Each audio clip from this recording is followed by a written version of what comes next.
Meow and welcome to Banned Books Conversations, where radical readers discuss prohibited prose.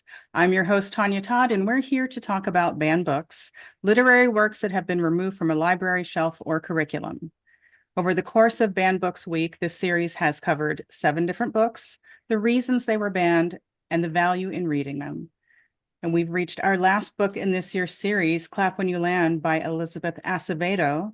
And I have to say, this was my favorite of the series this year. We'll get to the merits of this book later, but let's meet today's radical readers. This is just one of those books that I can't wait to discuss, and I need to remember. Let's do protocol here. Welcome, Lisa. Tell us a bit about yourself, who you are, and what you do. Hi, I'm Lisa Rayne. I write romance novels about badass heroes across the span of time. I'm also a former high school English teacher and a comparative literature undergraduate major. So I always love Banned Book Week, and I'm so honored to get to be a part of it again this year. And my Femon co-host, Alyson. I feel the same way, Lisa. I look forward to this every year, and I'm excited to be in conversation with you again. I'm Alyson Shelton, and I am a screenwriter and a writer of memoir and a host of Femon and Where I'm From series, where guests come and share their versions of the poem that George L. Lyon originated where I'm from.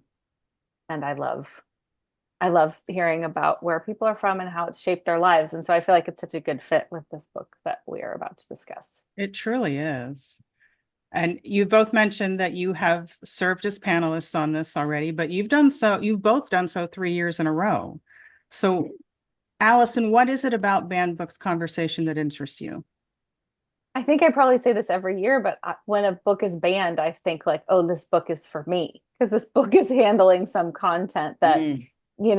people don't want to have discussed. And so far that's been true. They've been books I've loved. This is the first year I'm reading a book that I hadn't read before, where the first two, it was stamped and The Hate You Give. I'm like thug. I couldn't think of the title.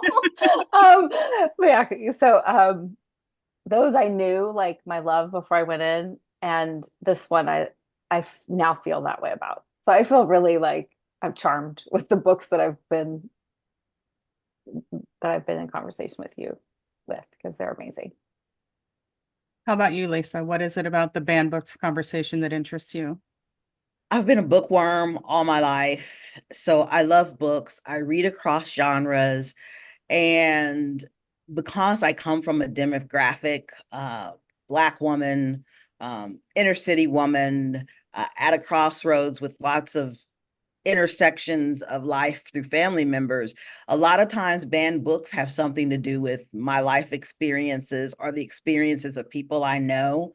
So I'm always curious to read the literature that somebody else thinks other people should know, because it's usually something they're afraid of and something they don't want people to know. And I want to know. I want to know what it is. Like, what are you hiding? What are you afraid of? And this book really gave me an opportunity to delve into to a lot of that. Actually, there's so many cross sections in this book, and it's so beautifully woven together. It's Mm. just, I'm really glad that I got to pick this book, and you had a spot for me because, like Alyson, this is the first time it was a book I'd never read. So I got to experience it for the first time in anticipation of this conversation. So And can I you can I you say have one thing that sure. Lisa made me think of? I think also these books oftentimes that are banned now are humanizing.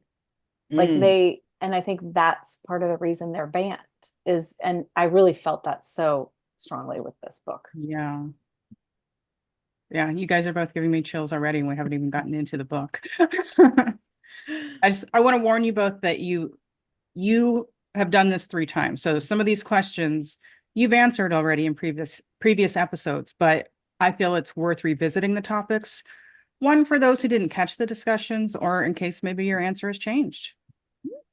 So we'll start with Lisa on this one.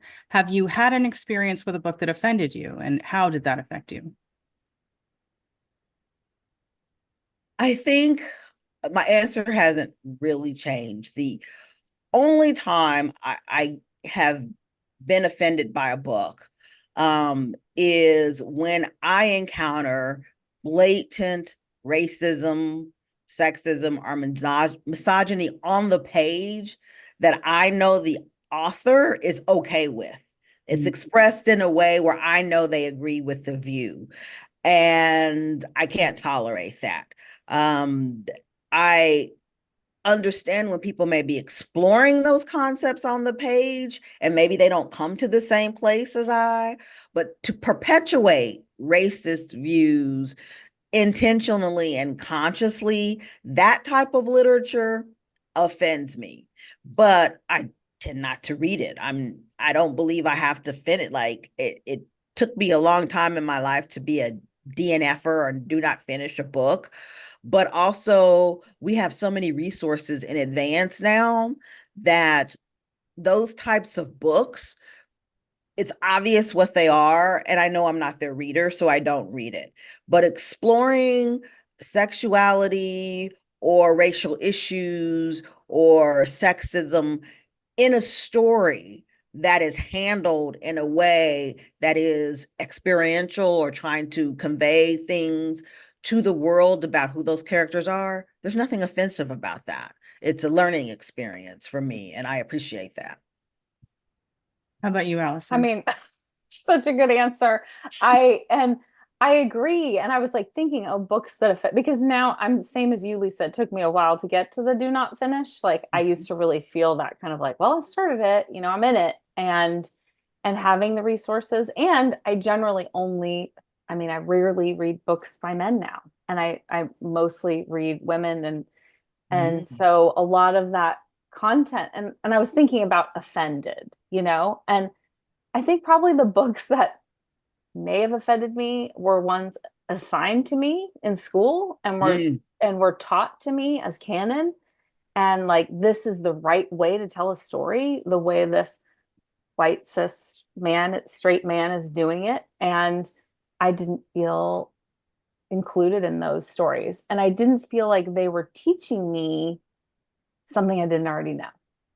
Like I was already living in that world. I didn't need a book to help me like get more compassion for some white dudes. Like that wasn't something I needed to worry about. So I don't know if offend is the word, but it definitely left me like uncomfortable. And I still remember when I had, I think I've spoken about her here, an AP English teacher who was a Black woman who introduced us to diverse literature, which is something that we, a bunch of white kids, needed to be introduced to, and Zora Neale Hurston and Toni Morrison and Louise Erdrich and all of these authors like spoke to me in ways that Ernest Hemingway or Nathaniel Hawthorne did not. And so I don't know if offended is a strong word, but I just didn't feel seen or included in so many of those discussions in my early learning experiences. So is there a scenario in which you feel banning a book is the correct course of action? And if so, what is it? Alyson? I don't really, because it's like, don't read it. I feel like some of the most offensive books, we all know what they are, and they're not banned. The ones that are, like you say, Lisa, propagating openly racism, misogyny, homophobia, transphobia, ableism, the list goes on, and we know what those books are, and no one's banning those. Yeah, I would agree with that. I do not believe in banning books for any reason. The fact that I may be offended by it is not the same thing as saying nobody should have published it. I'm sure there's an audience for it. That audience isn't going to be me. That said, if you write something I think is racist or offensive, that's your First Amendment right to write it and to publish it. And it's mine to come out and say it's a racist bunch of dribble. So like, I'm like, I don't need to ban it, but you need to be okay with the fact that I'm going to call it like I see it. And we all should have that right. But most of the books that those of us who didn't see ourselves in that white, cis, het, male literature we were forced to read back when we were young and in school, those aren't the books that get banned. They're the books written by us. They're the books written by people of color and women and people who are other than heterosexual or cis, who are not cis het. Those are the books that get banned. And that's an interesting power dynamic because it's based off of a portion of the society that says, I'm the standard. And not only am I the standard, I get to decide what everybody in the country gets to read. Well, how obnoxious and egotistical of you that you get to decide what I may want myself and my family to read. Cut it out.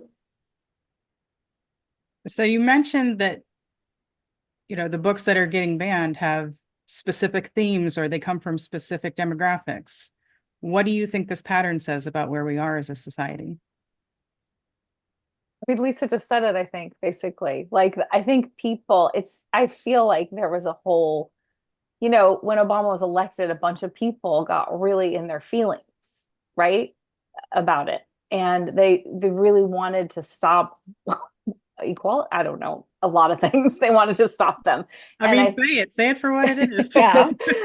It's like, oh no, this can't continue. And I think they looked to literature and and I see it, and we all see it, as this incredible tool to become more compassionate, to learn about people's experiences other than ours, to find humanizing stories, and they saw it as radicalization. And to me, like, that's the divide. Like, is becoming more compassionate becoming more radical? I mean, it is, I think, but I don't think that's a bad thing. And I think that's the difference. And there's this weird sense of, if my minor child reads this book, something in the pages is going to rub off on them. It's so true. Mm-hmm.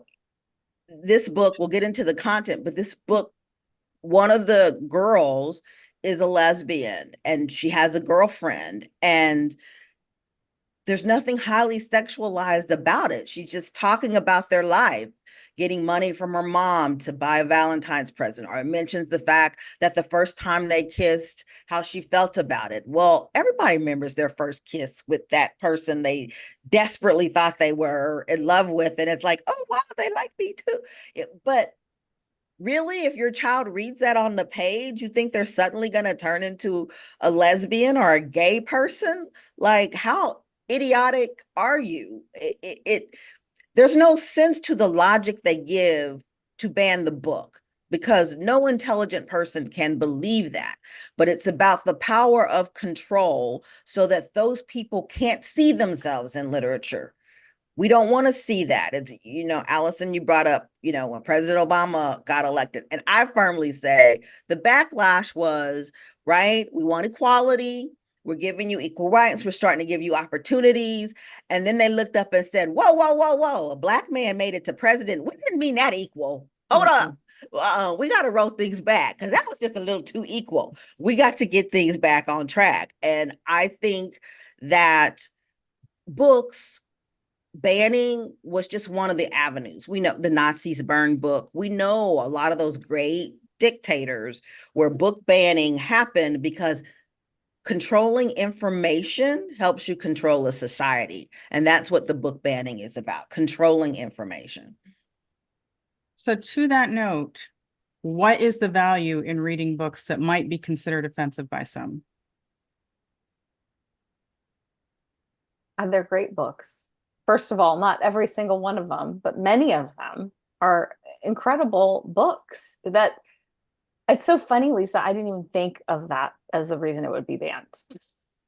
Kissing, like, it just didn't even, I realize now, okay, that might be the reason. But I was also thinking about the whole Obama thing too. I feel like there's also this piece that's like, we always are going to have queer people in society, people of color, women, like we're all in society. right?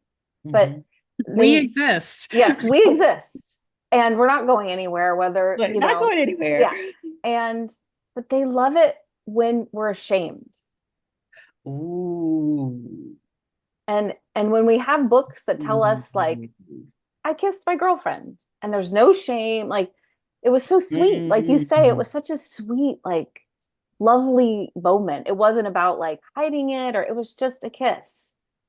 And that's what they're afraid of, right? Oh, that is so powerful. Wow. They want us to be ashamed. And I think there's just a whole part, because what I considered offensive is those books that try to tell me I'm less than automatically because my skin is brown. Right.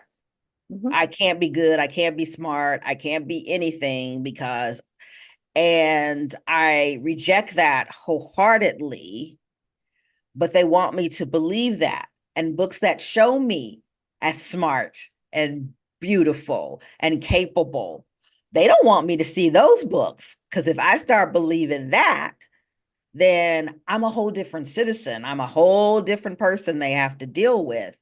And it does help lift the shame. I love that perspective. I just was thinking of it because, especially because you brought up the kiss. It was like, because it was not delivered with any apology. And it shouldn't be. But so I didn't even think of it. I didn't frame it as like, oh, there's something to be concerned about. But if you're concerned about, if you're concerned, then that really is upsetting to you. It's an affront. Yeah. Yeah. Yeah, next thing you know, a woman of color is going to be running for president. Woo. And they're going to be like celebrating it. I almost put on my vote t-shirt for this call, and I was like, okay, I'm gonna be too overt about it right now. You could have worn mine too. Could have been a theme. So we have all expressed how much we enjoyed this book. Both of you have messaged me in some way or another telling me that you enjoyed it before our conversation today. So let's just get into the book. Clap When You Land is a Boston Globe Horn Book honor book, a New York Times and IndieBound bestseller, and won the Goodreads Choice Awards for young adult fiction. It received a starred review from Publishers Weekly, School Library Journal, and Kirkus, the latter of which gave it a standing ovation and named it one of the best books of 2020. In a novel in verse, National Book Award winning and New York Times bestselling author Elizabeth Acevedo writes about the devastation of loss, the difficulty of forgiveness, and the bittersweet bonds that shape our lives. Both of you were enthusiastic when choosing this book, and you both said that you had not read it before I asked you to participate this year. So how did you first learn about it, and what were the elements that attracted your attention? I'd seen the cover, and I remember thinking, oh wow, that cover is awesome. I have it here. I have a feeling I'm backwards, so it's probably gonna show up wrong. But I saw that cover and I just thought, oh my gosh, that cover is beautiful. And I remember thinking, I need to go find out what that book is about. But stuff happens and it kind of passed. So when you sent the list of books you were going to discuss, I saw that and went and read the back, and just the subjects it covered spoke to me. And then I saw it was written in verse, that it's written in poetic verse. And I'm like, okay, yeah, I got to read this book. The bookworm complet major in me was like, oh, this ought to be intriguing.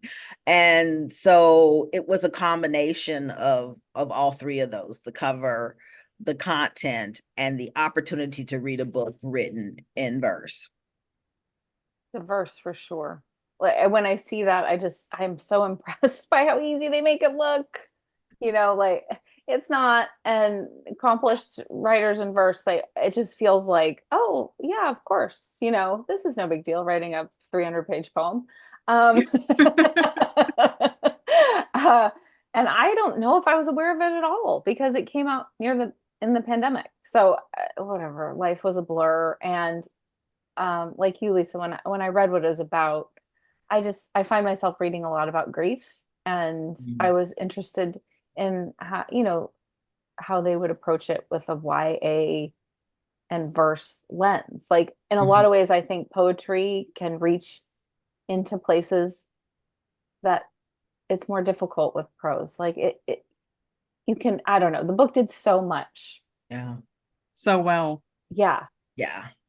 And I think that is part of the verse. I think it's part of the reason why, because you don't I have don't to know get, if it's just the verse itself, oh but no, that not just the verse. so masterful at it, that there was imagery that came through so clear in the verse, because I expected to have to take a few chapters to get into the flow and understanding how to read it and still get the story. And that did not happen. Like I was immediately in the story, and there was some imagery that just jumped out to me that as a writer, when you're writing prose, you think, oh man, if I can craft characterization and imagery with those few words that way. And one of the ones that hit me, it's when the mother in New York was struggling with her grief and wasn't even going to work. And the daughter was like, okay, when her boss called the house, I knew we were in trouble. So I had to get her dressed and fix her nail polish and do her hair.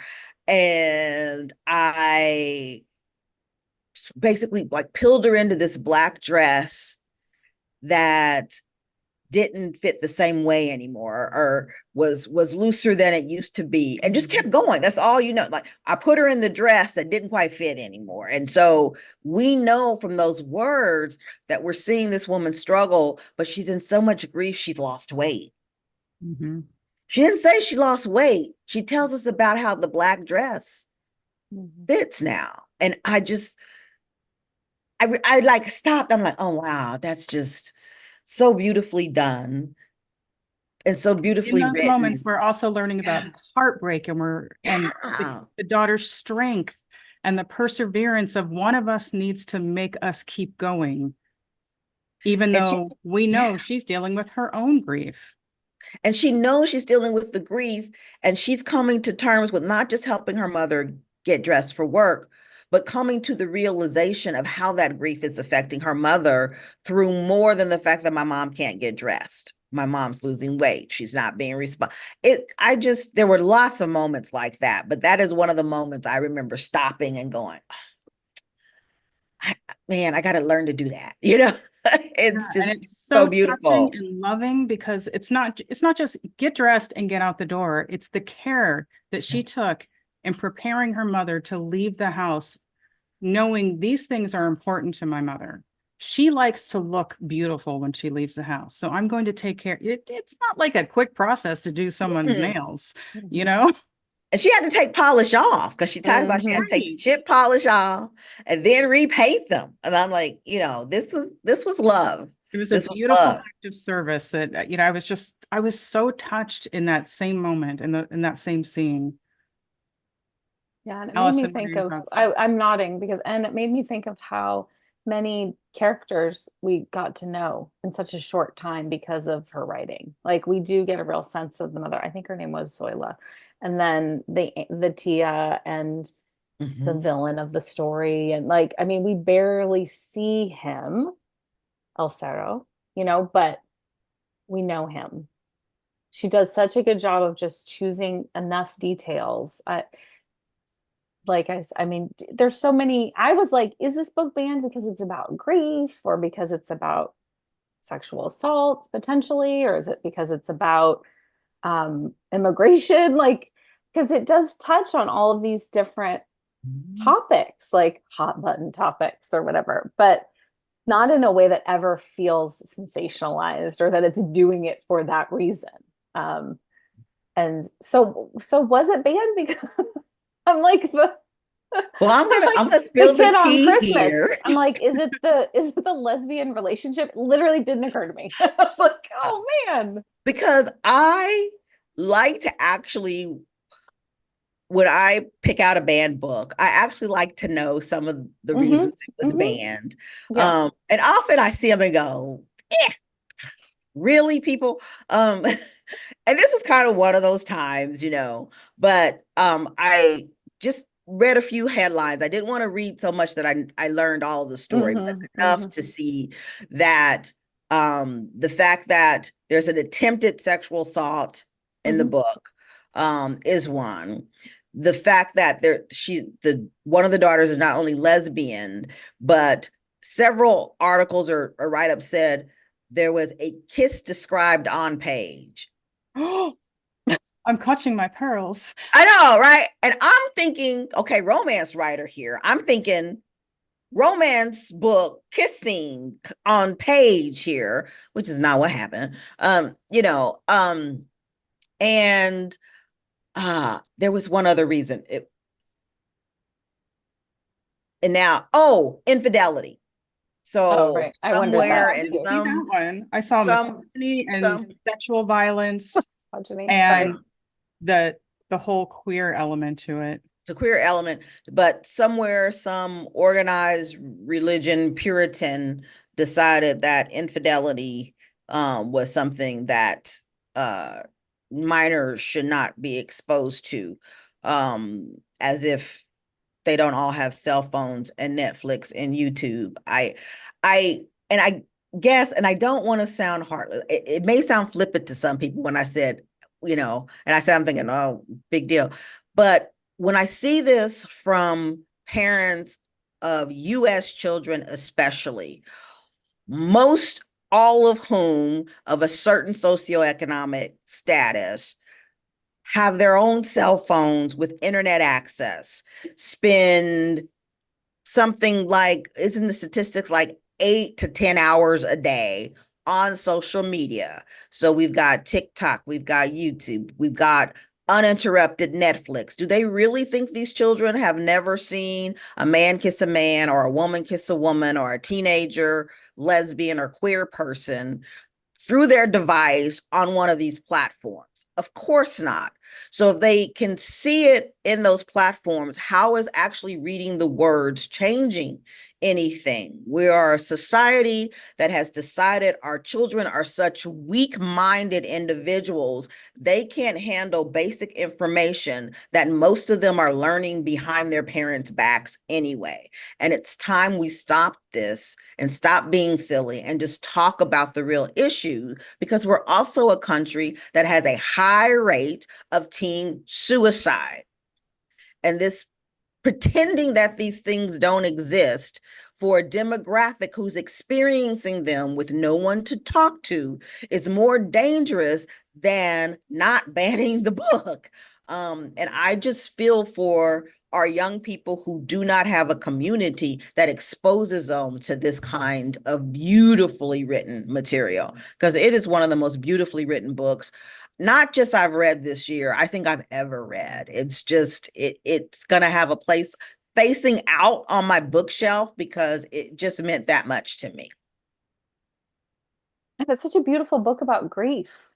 So for me, I was like, wow, think of all the kids who this would help them. Because when you lose someone and as a person, my brother died when I was 10, and it was very lonely. And there was so little to read about anybody who'd lost anybody. And to think about being denied access to a book that could have helped me because of, honestly, it seems like a very small group of people who make a lot of noise who are banning these books, like statistically speaking. And sometimes I'm just like, is this just like their way of feeling powerful? Like you were saying, Lisa, like I'm going to control this person's experience of the world by filing these complaints and making a big noise. And it's just, it's so not democratic, like it's just not what we should be striving to be. We should be giving people access. Like that should be one of our It's so biggest goals. anti-First Amendment. Dare It I is. say that? It I is. mentioned Yeah. that I, practiced law for over 30 years. And, Yeah. we talk so strongly about the First Amendment here in this country, but we seem to forget it when it comes time to allow books to be books and be in libraries, whether those be public libraries or school libraries. I take what Alyson said to heart. And I actually have lived the experience of having Papa was a Rolling Stone, right? and learning at a young age that my father had an affair that produced a child, as I'm trying to hide this secret from my mother, wondering if she ever knew, only to find out years later that she already knew, and that was part of the dynamic between my parents, right?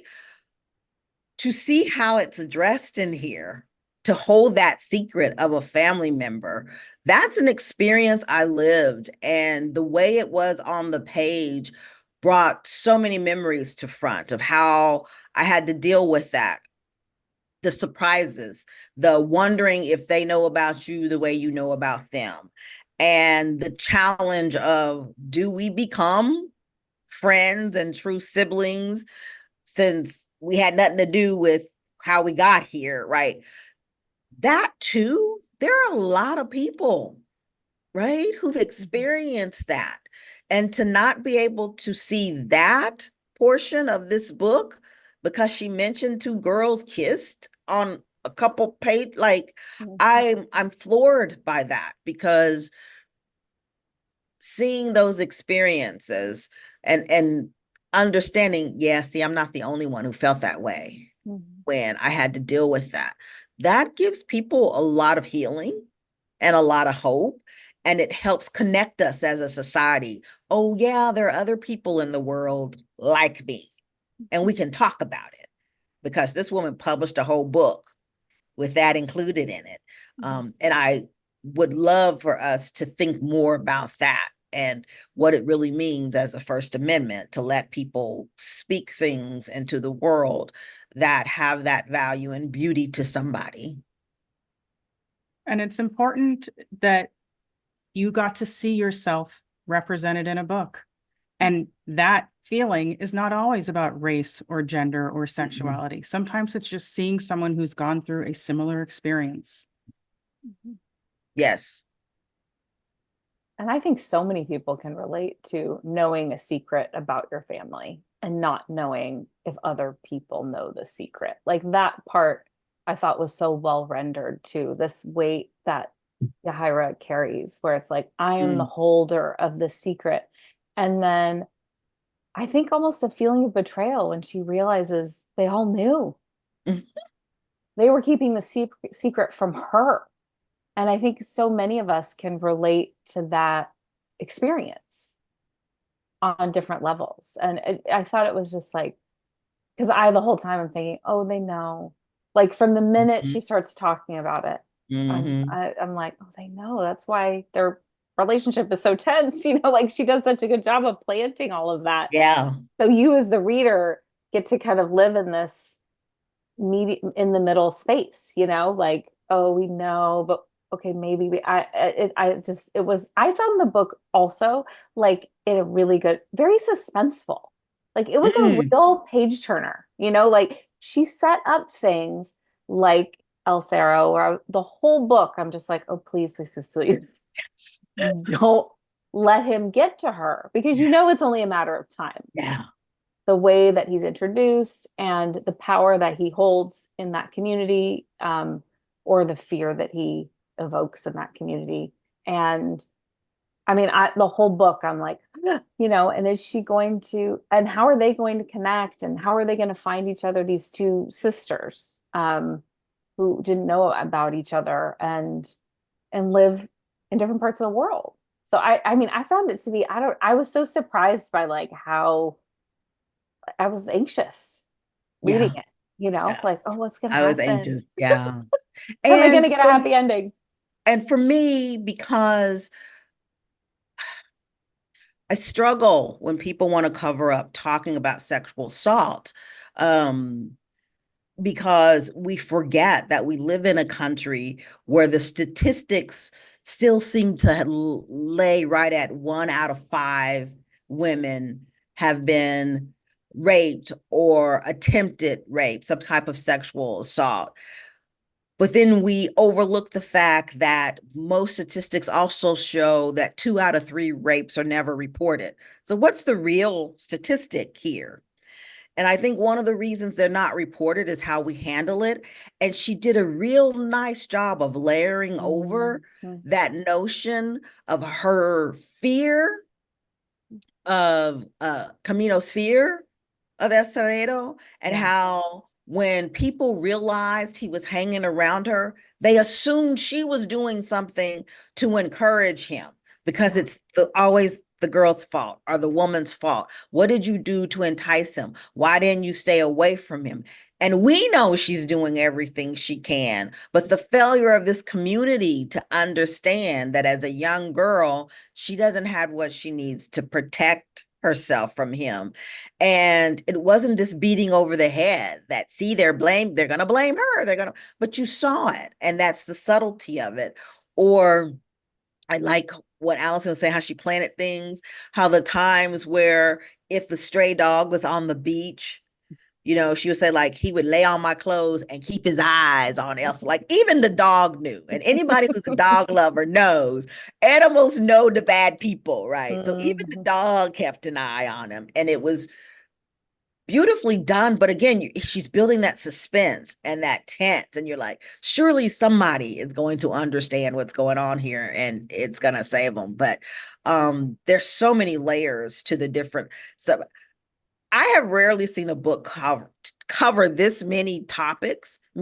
I think even Alice said, like, what's considered hot topics right now, and just weave it into the story so beautifully that not a single one of them were like, hey, I'm really going to teach you something about grief. I'm going to teach you something about sexual assault. I'm going to teach you something about living with infidelity. I'm going to teach you. No, she just wove this really beautiful story and talked about the emotions that brought out. And I think it was the emotions that spoke to not only me, but I think a lot of readers. Why she gets these kinds of awards is because she taps you in that emotional spot. And you're like, oh my God, I feel this. I'm not just reading it, but I feel this. Yeah. And she did such a good job going with that, Lisa, about the sexual assault piece of showing why these people, yes, it's the like patriarchy, of course, but it's also her Tia is just surviving. Her best friend just had a child that may die. Everyone is so overwhelmed with just the daily reality of their lives that they don't have the space to consider what Camino is going through, really, beyond this is terrible time for you, and I thought I appreciated that, because so often people miss things not because they don't love somebody, but because they just don't see it for a variety of reasons. And I thought she did such a good job of showing like why people don't see it always, even though it's so plainly there. And also that Camino didn't feel she could share what she was going through because nobody has space for it. Her friend is about to lose her baby. Like she felt, I think that so often happens with our own trauma. We feel like, well, I can bear this. I'm a survivor. I'm tough, which Camino obviously is, and I can hold this. I'm not going to burden someone else with what I'm going through, but it's not a burden. Like it actually is a source of strength when we share these things with our community and they hold us up. But I thought it was so, you see why she hides it.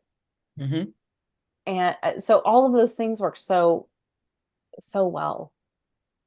Nobody's really, other than him, really a villain in the book. Everybody has the life that they're, and Yahira's mother, she comes through. She's kind of unsympathetic there. And or even though her you get it, explanation of why she's giving her family money when they get the insurance settlement, and she says why she's giving her, and there's part of you that's thinking, them people turn their back on you, right? They'll be writing them checks. He could buy his own engagement ring for his girlfriend, But when she says, your father put me in a position that he embarrassed me, I lost face, and if somehow now being a financial resource for my family gains me back my credibility, gains me back, right? What I lost in honor in front of these people, then I'm giving away any money I want to. And while you don't necessarily agree her family deserves it, that really hit me in the gut as to understanding why she was okay with it, right? That was a survival thing for her too. That was her way of trying to get herself back through money that he left her. Yeah, and Or she's he not was being directly taken. result of. Yeah. Like it becomes clear, like, oh, she's Yes. not being taken by this. She's a Yes. partner in what's happening. And so that feels like, Yeah. okay. Because you're worried, like, she can't be this dumb, right? You know, like all these people showing up when she has settlement money. Okay, she's not this dumb. Okay, good. Well, you know, I'm going to say, because Alyson and I have been talking a lot, so I'm going to ask Tonya. a That's right, we question. have. It's a conversation. I'm enjoying this. Why was Clap When You Land added to the potential books list this year by you? Mm. Mhm. What See, got it on the list? I didn't know anything about it. And what I do, I take recommendations from people. This one wasn't recommended to me, but it came up on a lot of searches for books that have been banned. And it was the cover that was like, you know what? I want to find a way to include this because this cover is stunning. And it's so interesting the way that they have, like, I didn't even notice the planes the first time I looked at the cover. Mhm. Mhm. I'm just seeing these two faces. Mm-hmm. And I don't know what the story is. I'm thinking it's these two friends that are, I don't know, maybe pen pals or long distance friends or something. And then when you get into it and you realize just how, yeah, I chose it because of the cover. That's the reason. I didn't know any of the other details until after I started reading it. But then after reading it, I recognized that those are airplanes on that cover too. So there's another layer of the cover to appreciate. Just like there are all these different layers within this book. And I am so grateful that I did choose it. I didn't know it was a novel in verse until you said something, Lisa. Like I don't like spoilers, you know, I don't look into it's like You really I don't don't. know why it was banned. I don't want to know anything. I just want to know, was it banned? Not just challenged. I try to make sure that it's something that was banned. Because there are plenty of books that are challenged. And it caught my eye, and I did judge a book by its cover. And in this case, it was better than the cover. Yeah. The cover was beautiful, and it was better than the cover. And I didn't notice the airplanes either. I had neither. read it and I loved how they had the arrows, like they label each chapter based off of which sister is its point of view it's in. And one is in like bolder print and then it's faded, but there's this arrow going from not arrow, but it's like an arrow, but it's a little airplane. Yeah. That's going like if it's Camino's chapter, it says Camino, there's an airplane. Yeah. You know, and I was like, okay, that's kind of deep, you know, the airplane thing. And I was probably 75% through the book. And I would tell people that I only read the early chapters and then I think I'm not going to get finished. I need the audio book. Oh my God, if you have a chance to listen to this, it puts this book on such a different level.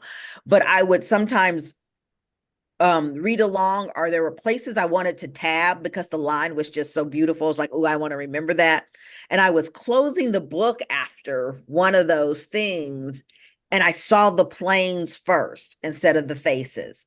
And I was like, wait a minute, those are airplanes. How did I miss that?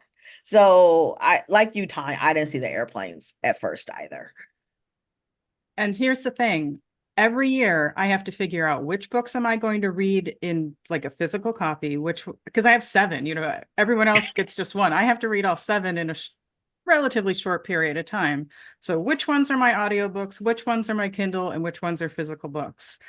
And for this one, you know, I saw the page count, so I was leaning toward audiobook. But when you told me it was a novel in verse, it was, I need to see these lines. I need to see this on the page. So I did Kindle with the audio. And that was spectacular because I got to see the layout, because sometimes the way the words are written, it was just stunning on the page. And then I get to hear the proper pronunciations of the words and to hear the inflection. And the author actually voices one of the characters. And then they do something in the last stanza that is just, my whole body was alive in that moment, like just tingles everywhere, and I was ready to cry. I already get weepy at the end of a good book because it's over, but this was that with weepiness for what was happening in the story, and just the way they handled it was magical, and you only get one time reading it, you know? So I recommend Kindle with the audio is how you read this book. Or paper book with the audio. I didn't that. have any I did that audio. work. And I still cried at the end and felt so. I mean, it's such a. I was sitting here thinking about it too. It's such a sweet book to It me is. about these topics that are difficult, and I bet you that really pisses some people off. Yeah. Yeah. It's such a sweet book, and they have a happy ending, and they deserve it. Like, you are so happy for these girls that they get a happy ending. And I bet. And it feels real and not contrived. Yeah. Oh. Yeah. Yeah. And I bet that how really powerful they are in a quiet way. Like, they have tough lives, they have struggle, life has hit them hard, they've lost parents, they've had to deal with unknown siblings, all this, and they still survive, and they came out beautifully, and they came out on top. And it's such a powerful message that survival doesn't have to be loud to still be triumphant. And I love that about this book. Yeah, you don't have to be the best at anything, but being you. Yes. Like, you know, she gives up playing chess. Like, they're just themselves. To stop playing. And it's okay to make that choice. She's not a chess champion. She's Yahaira, and she's Camino, and that's enough. And yet it's still part of her because she thinks about it in her interactions. She thinks about this life as a chess move, you know? So it's there. It's just not something she's practicing on the board anymore, but it's within her. Yeah. And you also don't feel like their lives are going to be conflict free from now on. No. You know? Right. Happy ending, but you know that there will be challenges ahead, but you believe that they can face them and be triumphant. Yeah. I'm so grateful you gave this book as an option and that it happened, because it was just a wonderful book. I've already purchased, I want to say, like 6 more copies, maybe 7, just because it's like, I want so many people to read this. Yeah. Like, these are Christmas gifts or right now gifts or birthday gifts. Like, I just need people to read this book because it's so beautiful. I know. And I realize that some of those people are writers, and I want them to recognize the skill and the craft in this novel, because as an author, you look at this and I'm just in awe of her ability to do this and make it work so well. But then for people who are readers, just the way it makes you feel. Yeah. I almost wish I was still teaching high school English so we could do this as a class novel. Because this would be a great class novel. And one of the things I thought about, there's a characterization exercise I often do, and I tend to use thrillers as examples for it, of how they show characterization without telling you specific facts, and either how they walk or how they organize things, or like I'll read a section saying, what do you know about this person, without them specifically telling you that indirect characterization. And there are ways she does this in this that I'm like, man, this would be a beautiful characterization lesson. Or even that one you talked about, the chess player, and how her mother tells her she can't go to the Dominican Republic for the funeral, and she says she smiles, and she's like, anybody knows me, that right? When Yashira smiles, right? You know, basically all hell is about to break loose. That's not what she says, but it was just like almost so. Okay, she almost says that, and I was like, oh, that is such powerful characterization. How chess is part of her. She's not just a chess champion, but how she thinks is a matter of chess moves, even in life. And that character, just like we've already said, I just loved it. But I was thinking, man, this would be a great exercise for students. I may have to pass that along to some of my colleagues who are still teaching, because I just love this. Yes. So we are about to wrap up. Let us know, what are the reasons people should read Clap When You Land? What are the conversations that it can start? What can they take from it? I just thought it was a Alyson, I'm gonna beautiful let you book. go first. I'm gonna let you go first. We like looked at each other like, who's gonna go? I just thought it was a beautiful book, like I said, about so many things. But what I loved about it was it wasn't a book about those things. Like this Mm. isn't a book about immigration, but obviously we learn a lot about the difficulty of immigration and how you have to leave part of you potentially have to leave part of yourself behind, and how, in such a oh, and the other thing I wanted to say was I loved her author's note talking about knowing that she always wanted to write about this plane crash Yes. because people just forgot about it because it was so close. The plane crash that this is based on happened in November of 2001. And so people were like really concerned, thinking it was terrorism, but once they realized it wasn't, they just forgot it. But how it stuck with her that in her community, so many people's lives were touched. Basically, everybody's life in her Dominican community in Queens, I think Queens, was touched by this crash. And I just thought, like, she's been carrying that for 20 years. Like, I want to write about this. And the book is about that, but it's about all these other things. And it's not like a cause book. You know how sometimes you read a book and you think like, oh, this is really hitting it hard with the like whatever it is. And it's not that. It's just a really beautifully written, but also suspenseful. And I just felt so satisfied at the end. Like these girls got the ending they deserved. And I think the people who were affected by this crash got the acknowledgement they deserved. And I'm grateful like that I know about it, that I didn't forget. I think we've already said, how beautiful it is, how great it's written, the characterization. Like if you're a book nerd, if you're a literary nerd, you're going to get all of that in this book.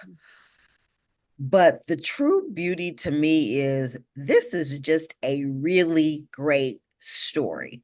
Yeah. It's a fabulous story with fabulous characters, with lots of layers to it, that's still a page turner, that hits all the emotional hot spots. Like, why would you not want to read this book?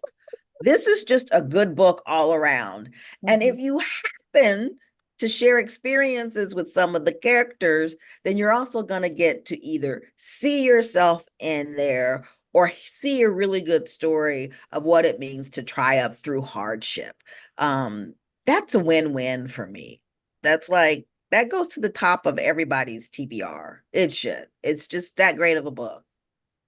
And the power in choosing love and compassion in challenging circumstances, because they could have had a very antagonistic relationship with each other or with each other's people. Yeah. Like with each other's extended family. And instead they saw we're all hurting. Let's take care of each other instead of channeling this anger with the person who isn't here anymore at each other. Let's hold each other and uplift each other and just be a family. That's so true, Tonya. And not only at the person who's not here, but just at death. Because when somebody dies, we're also just full of rage that they're gone. Yeah. And we can turn that against each other. And this being compassionate thing doesn't happen as often as it seems like it should. Like a lot of people in their rage and grief don't turn toward each other. So it is a great example of how powerful it is to open your arms to somebody. Yeah.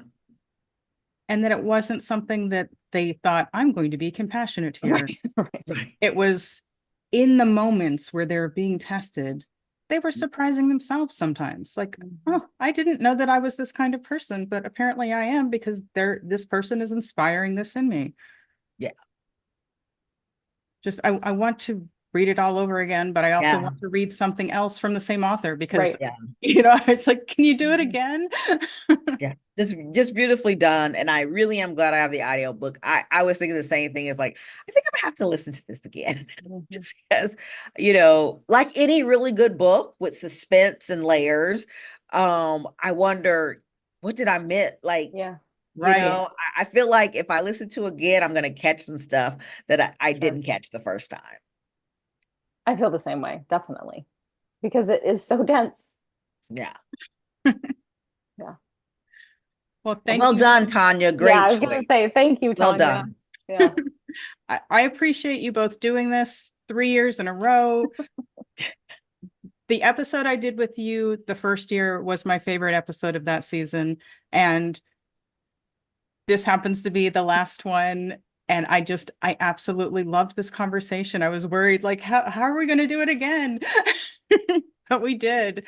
And I thank you both for all of your insight and your input.